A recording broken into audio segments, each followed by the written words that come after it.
Adelante, hermanos, tomen sus asientos.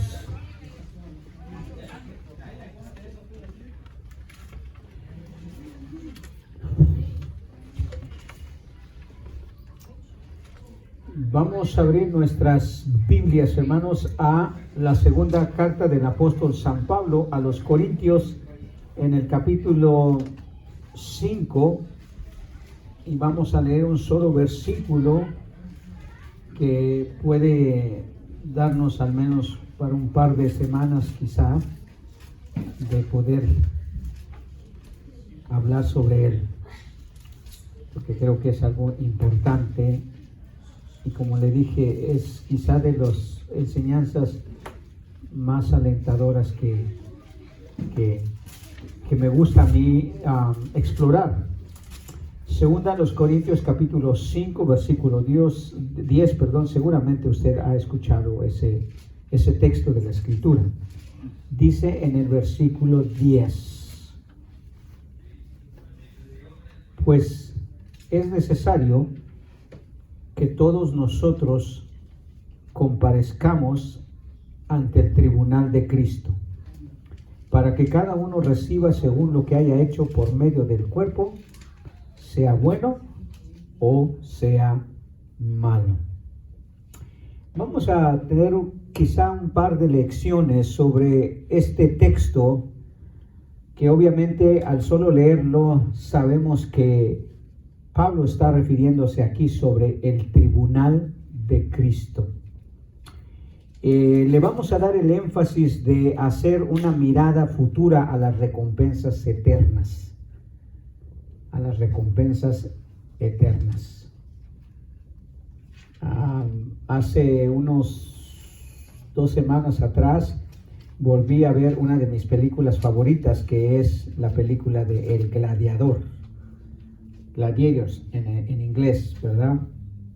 Interpretada por el actor Russell Crowe, así se llama el actor principal, que hace el papel de un gladiador allí. Y en esa película, en una de las escenas, el gladiador hace esta reflexión, animando a sus soldados a pelear. Es en el tiempo que los romanos estaban expandiendo su territorio en el territorio germano, peleando contra los bárbaros especialmente. Y él, para alentar a sus soldados, le dice esta frase que se ha hecho ya célebre, por así decirlo: lo que hacemos en la vida tiene su eco en la eternidad. Lo que hacemos en la vida tiene su eco en la eternidad. Y pareciera muy similar a lo que Pablo está diciendo aquí, cuando dice: porque es necesario que todos comparezcamos ante el tribunal de Cristo, para que cada uno reciba según lo que haya hecho por medio del cuerpo, sea bueno o sea malo. Muchas de las cosas, hermanos, que vamos a hacer aquí se van a mantener en la eternidad, o van a tener una consecuencia en la eternidad. Esta doctrina sobre el tribunal de Cristo, hermanos, es una doctrina que debería de alentar muchísimo a los cristianos, aunque a algunos les da temor tocar este tema. Y si es un temor reverente, es un temor que nos motiva a ser mucho más devotos de nuestra vida, o a nuestra vida cristiana, hermanos, pues es bueno. No si nos da temor y nos da miedo en el hecho de que suceda este evento.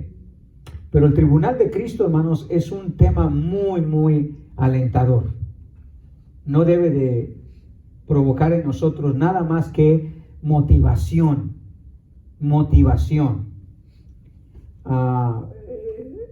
Para mí, hermanos, una de las cosas que más me alienta es saber que el Señor un día va, por su gracia, y solamente por su gracia, va a reconocer el trabajo que uno hizo, hermanos, para Él. Le he comentado en varias ocasiones que uno de mis textos favoritos se encuentra en Mateo capítulo 24, donde el Señor habla sobre la parábola de los siervos, ¿verdad? A los cuales le dio talentos. Y el Señor termina motivando a estos siervos, haciéndoles ver que lo que ellos hicieron en el tiempo que Él les encomendó ese trabajo, tuvo resultados, y el Señor los motiva diciéndoles: bien hecho, a los siervos que hicieron bien, por supuesto, bien hecho, buen siervo y fiel. En lo poco fuiste fiel, en lo mucho te pondré. Entra en el gozo de tu Señor. Entonces, vamos a ahondar un poquito en esta doctrina, hermanos, sobre la doctrina del tribunal de Cristo, que Pablo expresa allí en 2 de Corintios 5:10. Porque veo que a veces los cristianos se desaniman o se desalientan porque no entienden que, hermanos, nosotros deberíamos ver más hacia el futuro, incluso más hacia el futuro que al mismo presente. De hecho, si usted estudia la Biblia, desde el mero comienzo de las Escrituras se ve el futuro, ¿verdad? El Señor, con el protoevangelio que le conocen, con la promesa futura de que iba a venir un Mesías que iba a aplastar la cabeza de la serpiente, ¿verdad? Entonces, el libro de Génesis abre con una mirada hacia el futuro. Pero si usted lee el libro de Apocalipsis, que es el último libro de la Biblia también, dice el Señor que Él viene en el futuro. En el versículo 10 específicamente de Apocalipsis 22, creo, dice: he aquí vengo pronto y mi galardón conmigo para recompensar, dice, a cada uno según sus obras. Y de hecho todo el libro de Apocalipsis es una vista al futuro. Entonces, la escritura comienza con el primer libro de la Biblia viendo hacia el futuro, y el último libro de la Biblia termina también, o es una colección de vistas hacia el futuro. Y entonces el tribunal de Cristo, hermanos, es uno de esos eventos que se van a llevar a cabo en el futuro. Entonces tenemos que animarnos, hermanos, a ver qué es lo que realmente significa esta doctrina del tribunal de Cristo. Y hay tres cosas que debemos enfatizar en cuanto a esta doctrina. Primero, la doctrina del tribunal de Cristo, hermanos, es uno de los eventos futuros en el plan escatológico de Dios para la iglesia. Es uno de los eventos futuros en el plan escatológico de Dios para la iglesia. Obviamente, el libro de Apocalipsis, el libro de Daniel, el libro de Isaías, de Ezequiel y otros muchos libros hablan sobre eventos futuros, hermanos, que van a suceder, donde vemos la segunda venida de Cristo, el rapto, la tribulación, el milenio, el juicio del gran trono blanco, el juicio de los sellos, de las copas, la tribulación y todo eso. Y uno de esos eventos futuros que aún no ha sucedido, que va a suceder por seguro, hermanos, es el tribunal de Cristo. O sea, es un evento futuro que se va a dar. Tanto así que dice Pablo, porque es necesario, dice. O sea, el tribunal de Cristo, así como su segunda venida, como el juicio del gran trono blanco, como el establecimiento del reino milenial, como los sellos, las copas, la iglesia en el cielo, las bodas del Cordero. El tribunal de Cristo va a ser un evento, hermanos, que se va a dar. Es ciertísimamente, Pablo dice, es necesario. Va a suceder, sin duda alguna. Entonces, esta doctrina, hermanos, mira hacia el futuro. Entonces, para nosotros debe de ser muy importante. Otra cosa que debemos mantener en mente como una introducción a esta clase es que la doctrina del tribunal de Cristo, hermanos, ha sido siempre interpretada como el momento para las recompensas eternas para el creyente. Esa es la interpretación más general, esa es la interpretación más saludable que se puede decir sobre el tribunal de Cristo, que es en el momento en el cual el Señor va a recompensar al creyente eternamente. Por eso subtitulé este estudio, El Tribunal de Cristo, una mirada futura a las recompensas eternas. Hermano, no minimice lo que usted hace o lo que no está haciendo, porque como dijo el gladiador, ¿verdad? Lo que hacemos en la vida hoy tiene un eco en la eternidad. A veces nos olvidamos, hermano, de eso, y por eso minimizamos la urgencia y la devoción que debemos de tener hacia las obras que Dios nos manda a hacer. Porque nos olvidamos, hermanos, que van a haber futuras recompensas. El Señor va a recompensar, hermano. No tiene que hacerlo, como tampoco tiene que salvarnos. Pero créame, las recompensas eternas se van a dar y se van a llevar a cabo en este tribunal descrito por Pablo aquí. Entonces, esa es su interpretación normal. Es más, hay más de 300 versículos, hermanos, en la Biblia con referencia a esto de recompensas eternas. Más de 300 versículos, tanto en el Antiguo Testamento como en el Nuevo Testamento, hermano. Así que no es un tema allí a la ligera. Dios va a recompensar, hermanos, al creyente. Otra tercera cosa que podemos empezar a meditar sobre esta doctrina del tribunal de Cristo es que la doctrina del tribunal de Cristo, hermanos, se encuentra en todas las escrituras como un evento prominente para la iglesia. Un evento prominente, o sea, va a ser muy importante este evento, hermanos, para el creyente. Pues es cuando Dios lo va a recompensar a usted, hermano. Como dije, no tiene por qué, pero lo va a hacer. El Señor dice, porque es necesario, por medio del apóstol Pablo, ahí en 2 Corintios 5:10, porque es necesario que todos nosotros comparezcamos ante el tribunal de Cristo. Entonces, las escrituras comienzan con los eventos futuros, hermanos, y terminan con eventos futuros. Y estos eventos futuros son un tema prominente para la iglesia. La iglesia ve a la gente, a los eventos futuros como algo prominente, porque así terminan las escrituras, viendo hacia el futuro. Como le dije allí en Apocalipsis capítulo 22, versículo 12, dice: he aquí yo vengo pronto, y mi galardón conmigo para recompensar a cada uno según su obra. Una pregunta, o sea, cuando esté uno muerto, o va a ser cuando... Va a estar uno vivo, es más vivo que nunca. Pero este tribunal se va a llevar a cabo en el cielo, en la eternidad, ¿verdad? No aquí en la vida. ¿Es cuando seamos arrebatados, estemos allá? ¿O cuando Es una vez que suceda el rapto, por supuesto. después del rapto es cuando... Una vez que suceda el rapto. Una vez que sucedan los 7 años de tribulación aquí. Una vez que el Señor haya traído juicio aquí. Por eso dije, es un evento futuro. Pero note cómo termina el Señor diciendo: he aquí yo vengo pronto, y mi galardón conmigo para recompensar a cada uno según su obra. Hermano, todo lo que hacemos para el Señor y cómo lo hacemos va a tener una recompensa. Y a mí me alienta mucho, hermano, porque a veces como que me canso y minimizo un poquito y digo: ay, híjole, tengo que estar ahí todos los domingos. A la par de nuestra casa antes vivía una jovencita que tenía un premio especial, un premio que se le da a pero a muy pocos estudiantes, hermano.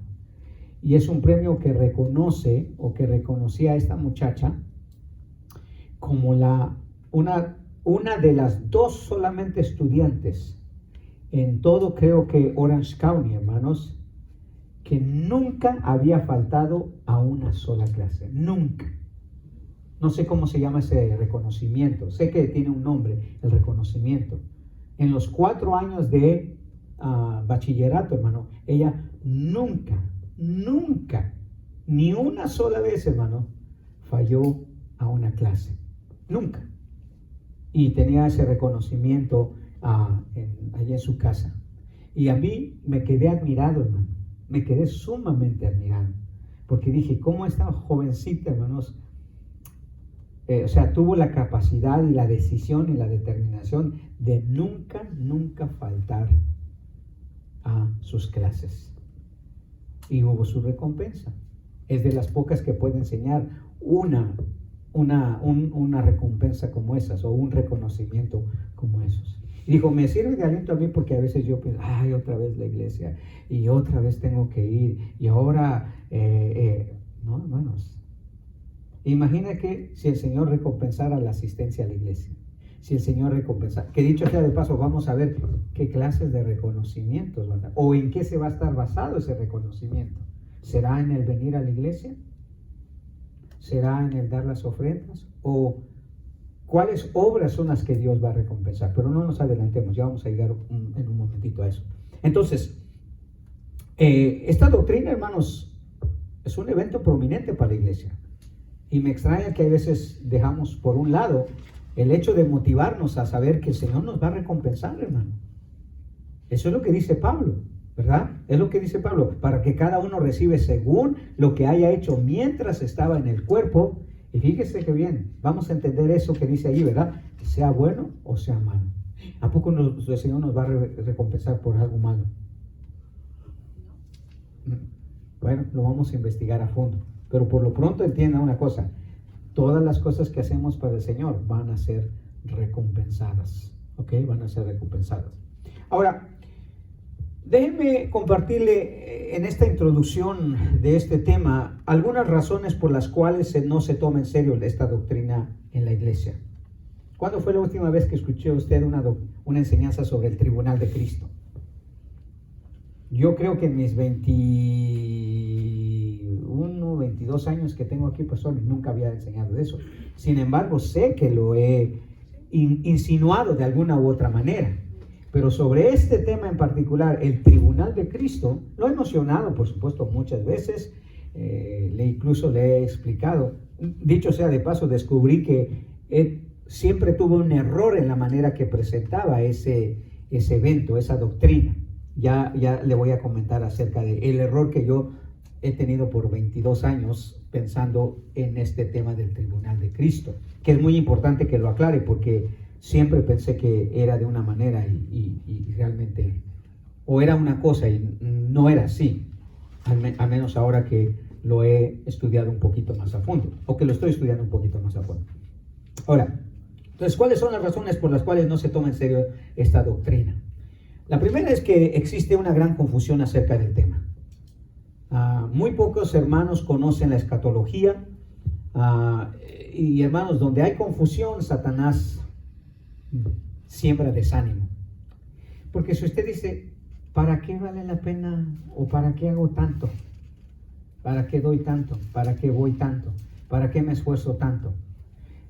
Y como la gente no sabe lo que realmente va a suceder en este tribunal de Cristo, o ignora que va a ser un momento para recompensar, hermano, Satanás cuando siembra esa confusión. Ahora, digo esto porque obviamente hay diferentes posiciones en cuanto a lo que realmente significa el tribunal de Cristo y varios eventos escatológicos, ¿ok? Aún los mejores eruditos han tenido desacuerdos en cuanto a realmente los eventos escatológicos del futuro. Y por eso ha creado como cierta confusión en los creyentes que no están muy seguros qué es lo que realmente va el Señor a recompensar, especialmente cuando leemos la última parte, cuando dice que nos va a recompensar lo que hayamos hecho en el cuerpo, sea bueno o sea malo. Entonces hay esa confusión, no se sabe quiénes van a participar, quiénes no van a participar, qué grado de recompensa, qué recompensas y todo eso. Entonces, al haber esa confusión, hermanos, Satanás desanima a la gente porque no le interesa entonces. No hay un verdadero deseo de obrar para el Señor. El segundo, por supuesto, es el materialismo presente. O sea, hermanos, vivimos en un mundo que absorbe nuestras mentes y nuestro interés en el materialismo presente. El hecho de que lo que tenemos en el presente no puede ser mejor que lo que tendremos en el futuro disminuye el interés de esta doctrina, hermano. Si usted piensa, mucha gente ve como este mundo el mejor lugar para vivir y se aferra a él, pensando que esto es lo mejor que uno tiene, ¿verdad? como dice el dicho vulgar, lo bailado nadie nos quita. O sea, eso es, si ya lo disfruté, qué bueno, porque a lo mejor ni va a haber nada más allá. Pero no, hermano, esa es una mente materialista. O sea, que todo nada más se reduce a lo que vivimos en el presente. Y entonces no nos interesa lo que va a suceder en el futuro. Y por eso empezamos a disminuir nuestro interés. Imagínese que a usted le dicen, mañana vas a tener un examen.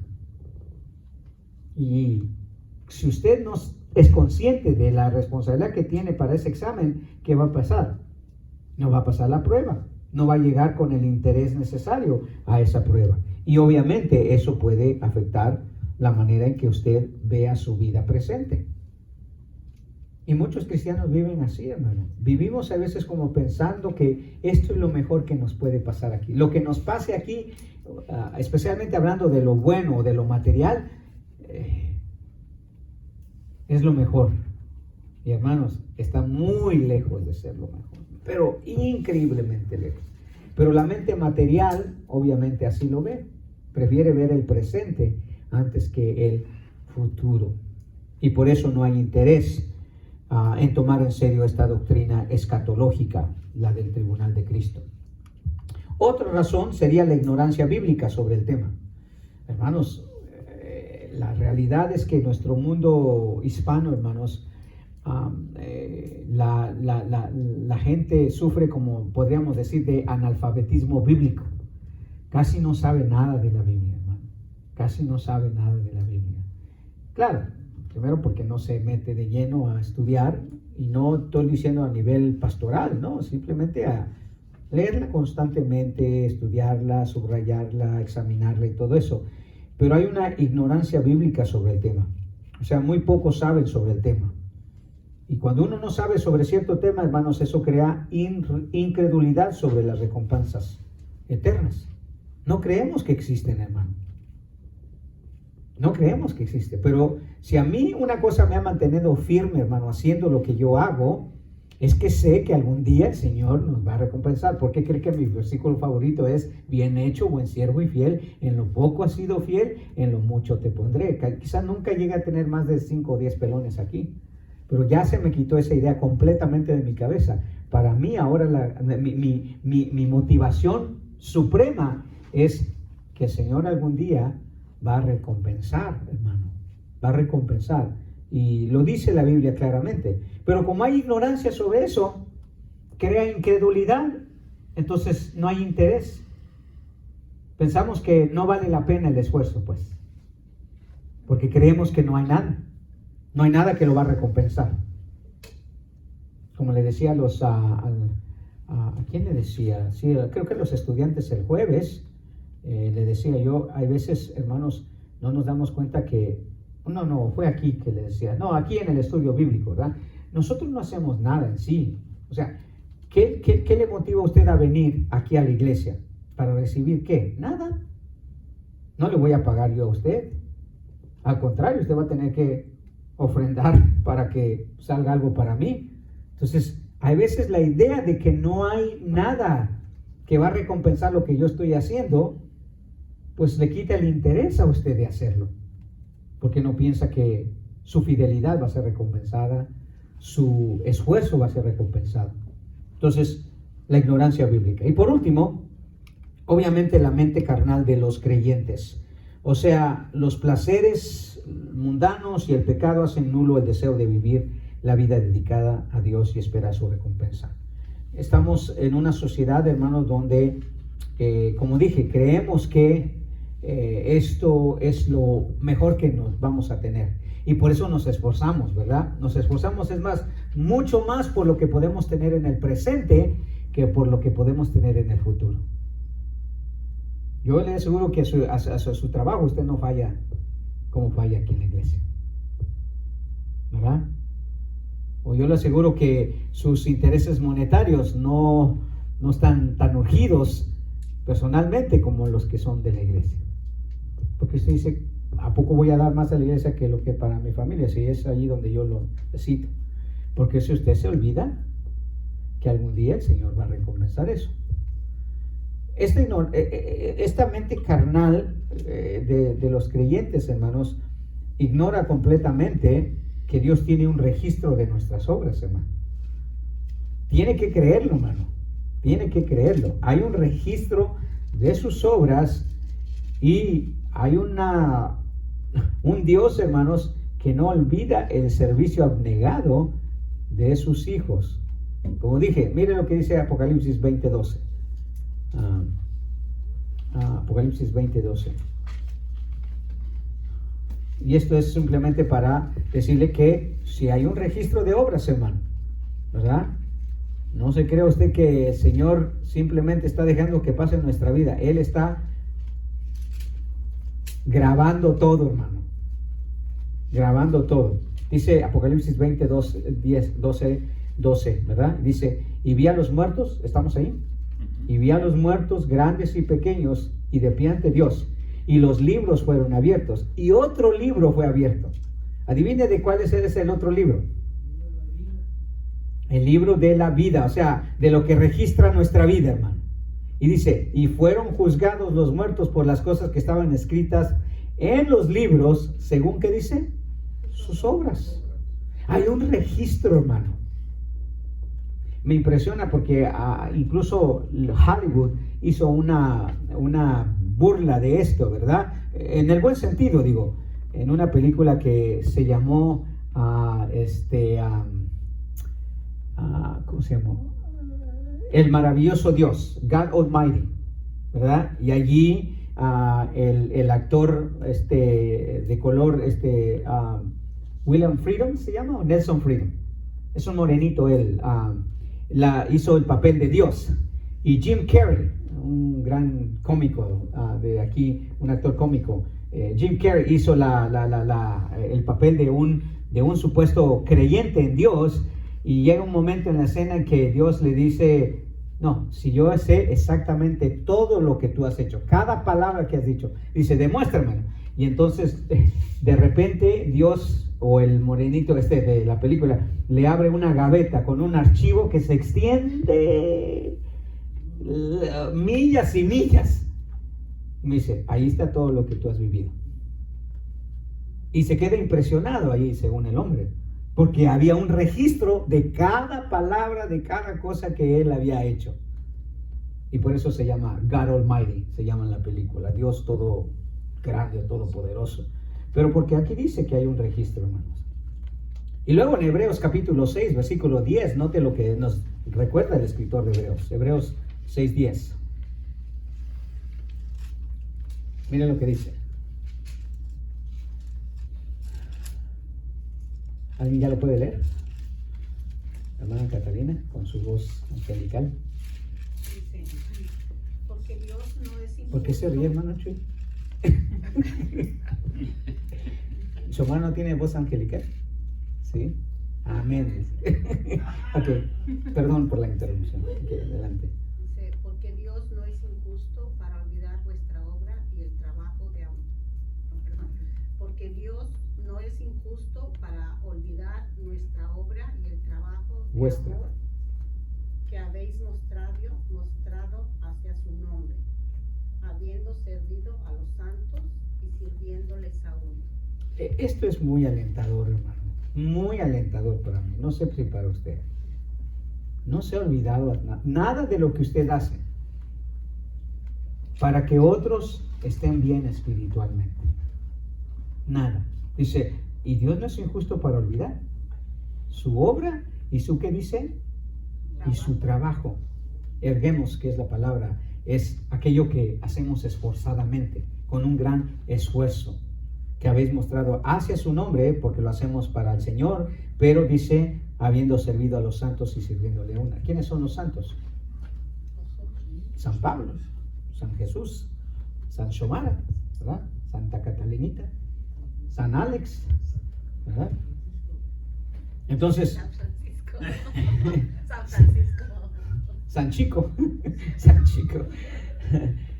Entonces, estas razones, hermanos, la confusión, el materialismo, la carnalidad, la ignorancia, son cosas que justifican, hermanos, un mayor interés. Todo el contrario, que debe de disminuir nuestro interés, lo debe de aumentar al saber, hermanos, que hay recompensas. Hay recompensas. Porque nuestra mirada, hermanos, hacia el futuro tiene mayor peso en las Escrituras que nuestro interés en el presente. ¿Escuchó bien eso? Eso sonó como a una reflexión de alto calibre, hermano. Pero escuche otra vez, porque nuestra mirada hacia el futuro tiene mayor peso en las Escrituras que nuestro interés en el presente. Colosenses capítulo 3, por medio del apóstol Pablo, versículo 1 y 2. Mire cuál es la exhortación que nos llama Pablo, a que nuestra mirada hacia el futuro tenga mayor peso que nuestro interés en el presente. ¿Qué dice, hermano Pablo? Colosenses 3, versículo 1 y 2. Si pues habéis resucitado con Cristo, buscad las cosas de arriba, donde está Cristo sentado a la diestra de Dios. Poned la mira en las cosas de arriba, no en las de la tierra. ¿Sí? ¿Qué dice el apóstol Pablo? Tu mirada debería de estar en el futuro. Esa es una manera de decir de las cosas de arriba, no en las de la tierra. O sea, tu mayor interés no debe de ser el esfuerzo que haces por hacer las cosas en lo terrenal, ¿verdad? Me decía allí el jefe, oye, ¿no te gustaría trabajar de lunes a viernes? Por dinero, pues sí, pero por esfuerzo, no. Porque eso disminuiría mi interés y mi esfuerzo en trabajar para la obra de Dios. Te dije, no me interesa. Mi mayor esfuerzo debe de estar aquí en ver hacia el futuro, hermanos. Entonces, Pablo dice, debemos de tener nuestra mirada en las cosas de arriba. Nada de lo que sucede aquí, hermano, nada de lo que sucede aquí es eterno. Pero lo que va a suceder allí sí es eterno. O las recompensas allí que tengamos son eternas. Un par de cositas más para terminar entonces. Obviamente este asunto del tribunal de Cristo, esta doctrina del tribunal de Cristo, surgen obviamente preguntas necesarias de la doctrina de este tribunal, ¿verdad? Preguntas necesarias. Y básicamente podría poner 4 preguntas necesarias. La primera, ¿en qué consisten estas recompensas? ¿En qué consisten estas recompensas? Por ejemplo, vemos que las Escrituras hablan de coronas, ciudades, bienes y otras cosas. Pero vamos a ver en qué consisten estas recompensas. ¿Cualquier recompensa será? ¿O en qué consisten estas recompensas? Segundo, ¿quiénes están incluidos para comparecer ante este tribunal? Porque Pablo dice que es necesario que todos, pero ¿quiénes todos? ¿Será también los creyentes del Antiguo Testamento? ¿Será también los incrédulos? ¿Será también los wishiwashis? ¿Quiénes son los que están incluidos a comparecer ante este tribunal? Tercero, ¿habrá celo de los creyentes que reciban más o menos recompensas? Porque la Escritura es clara, hermano, que hay grados de cantidad y de jerarquía en cuanto a estas recompensas. Hay creyentes que van a recibir más recompensas que otros. Eso es lo que la Escritura afirma. Y debería de ser así, ¿no? Porque si Dios es justo, no creo que quiera recompensar igual a Manuelito que al apóstol Pablo. O sea, está muy lejos Manuel de ser alguien con las mismas cantidad de obras y cantidad de esfuerzo y cantidad de dedicación y de devoción que el apóstol Pablo. Un abismo grande. Entonces no creo que el Señor diga, bueno, Pablo, pues lo mismo te toca que le toca a Manuel. ¿O sí? Pero vamos a ver qué significa eso entonces. Y por último, una última pregunta. ¿Qué es lo que se va a recompensar en este tribunal? ¿Qué es lo que se va a recompensar? Podríamos solamente de inmediato decir tal vez el servicio, tal vez la obediencia, las obras, la devoción, la consagración, la fidelidad, la asistencia a la iglesia se recompensará. Las ofrendas que demos se recompensarán. ¿El esfuerzo que hagamos por leer la Biblia se recompensará? ¿O qué es lo que se va a recompensar en este tribunal? Es muy importante eso, hermano, muy importante, porque a medida que tengamos mejor entendimiento sobre esta doctrina, más nosotros vamos a entender la importancia que tiene y la urgencia que tiene en nuestra vida. Finalmente, tenemos que tener un contexto de lo que Pablo está diciendo en 2 Corintios 5:10 para que podamos hacer una buena interpretación. Entonces, ¿cuál es el contexto para una interpretación correcta sobre el tribunal de Cristo, sobre esta doctrina? Bueno, vamos a pasar rápidamente a hacer un contexto para que podamos entrar de lleno la semana que viene a la enseñanza ya específicamente sobre el tribunal de Cristo. El primer contexto que debemos de tener es que 2 Corintios, hermanos, es una carta muy personal para Pablo. Muy personal, muy personal. Es la única iglesia con la que Pablo pasó más tiempo durante su ministerio. ¿Ok? Pablo pasó más tiempo en Corinto que lo que pasó en muchas otras iglesias. Mucho más tiempo. Algunos creen que por lo menos 2 años o más de 2 años. Entonces llegó a tener un lazo muy profundo. Se imagina, con los tesalonicenses pasó unas cuantas semanas o quizás meses nada más. ¿Y cómo los quería Pablo? Bueno, con esta iglesia pasó más de 2 años. Entonces usted ha de ver que no es lo mismo conocer a alguien por unas semanas o unos meses que por años, ¿verdad?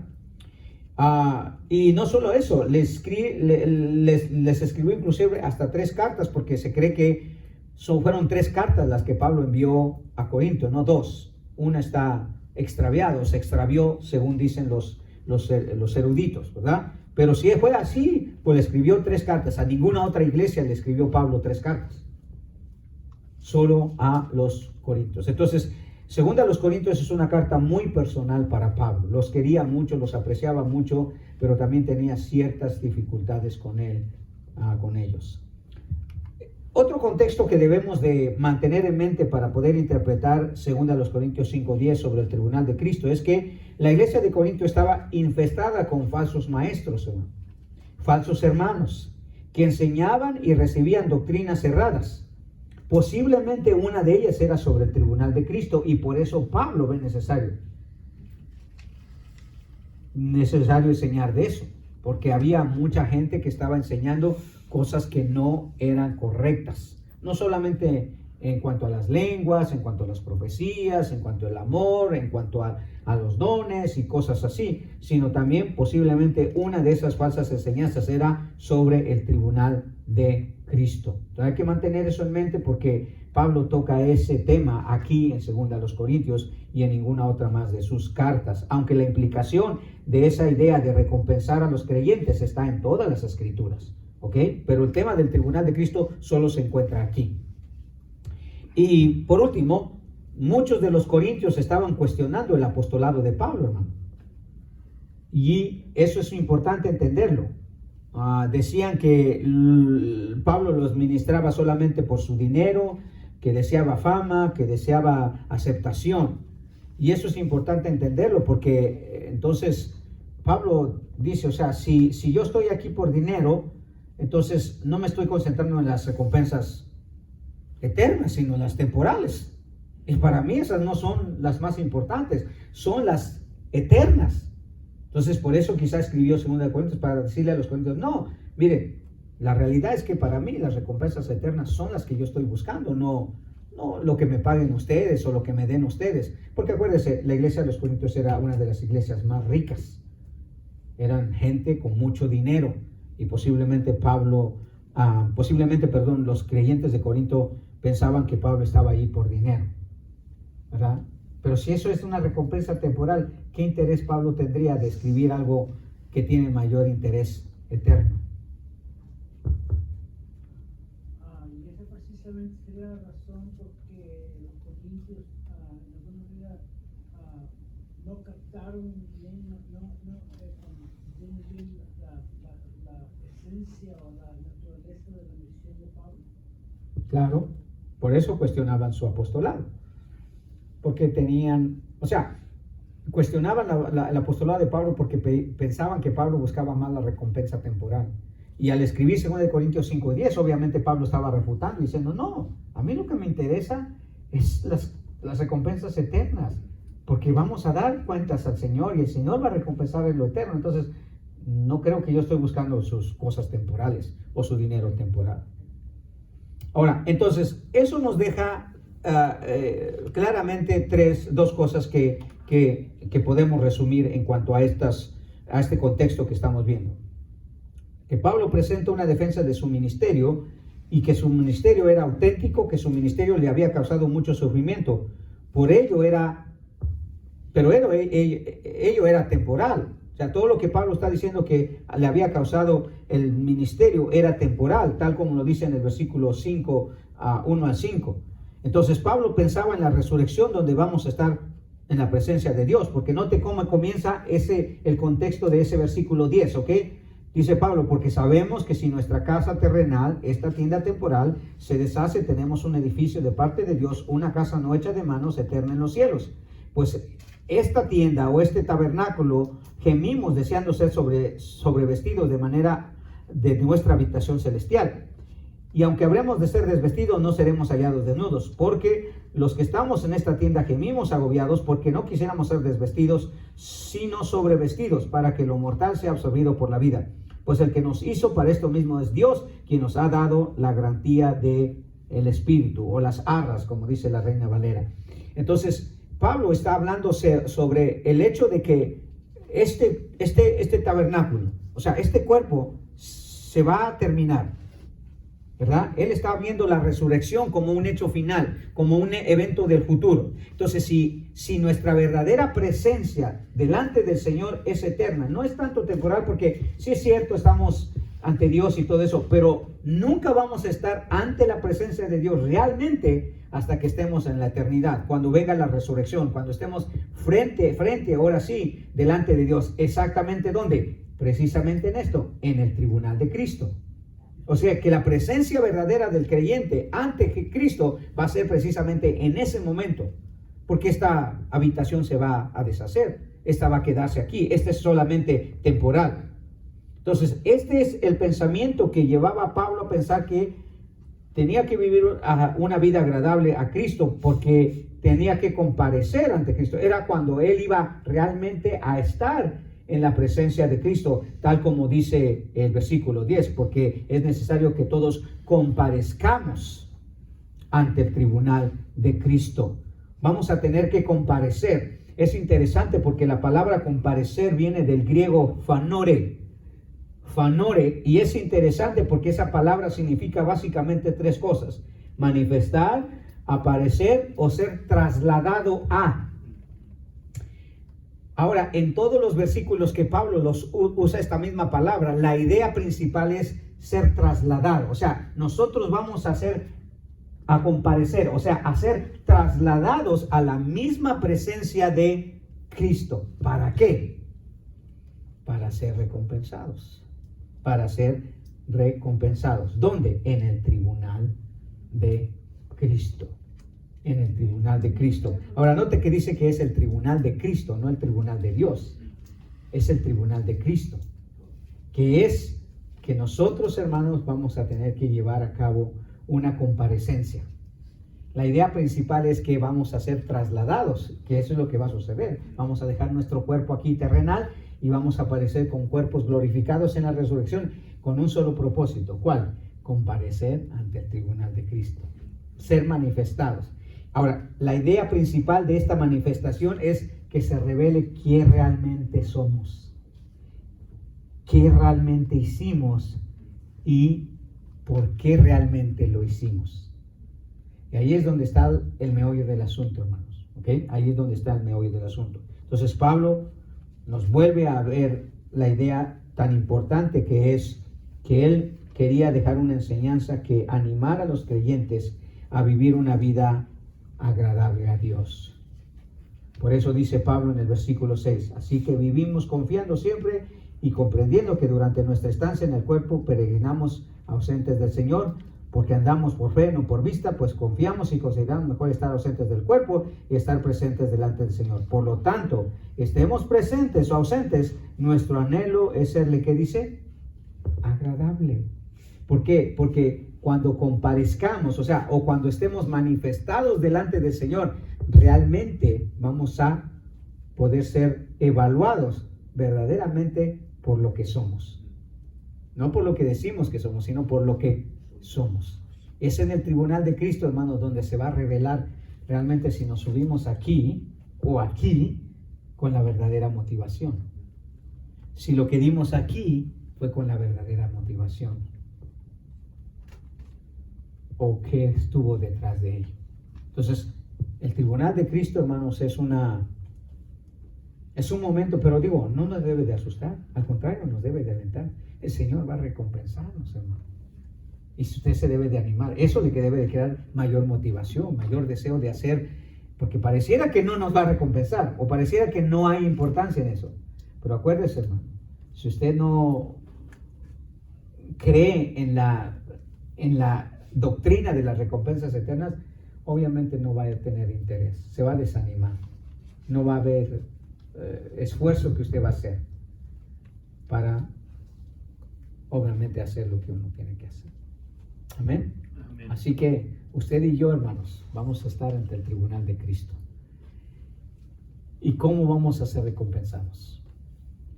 En la medida de qué. Ahí es importante que usted empiece a examinar un poquito, de ver por qué hace lo que hace y cómo hace lo que hace. Amén. Muy bien. ¿Alguna pregunta? Breve y sencilla. ¿Qué pasa, Francisco? Pero también personas que también conocedores de que son, aunque todavía somos herederos para la empresa de origen de cielo. Así es. También personas no solo Pablo. Sí, dije que estaba en toda la Biblia esa doctrina de la recompensas. Sí, dije que está en todo el Nuevo Testamento. Amén. ¿Otro comentario más? ¿No? ¿Todos están? Oh, ¿tú usted tiene comentario? Oh, ok, yo pensé que... Muy bien. Bueno, hermanos, si no hay nada más que agregar, ha sido una bendición poder estar a su lado, haber estado con ustedes aquí adorando al Señor, así que vamos a pedir su bendición camino a casa y que el Señor nos bendiga. Amén. Padre bueno, Señor, le damos gracias por la enorme bendición, Señor, que tenemos sin merecerlo. El hecho, Señor, de que usted se digne en algún día recompensar el esfuerzo, Señor, el trabajo y Padre, la devoción con la que nosotros debemos hacer todo en su nombre, Señor. Anímenos, Señor, ayúdenos a interesarnos y urgirnos, Señor Padre, a un trabajo esforzado, a un servicio abnegado, Señor, diligente, porque, Señor, usted ha prometido, Señor, mi Dios, darnos, Señor, de sus maravillosas recompensas.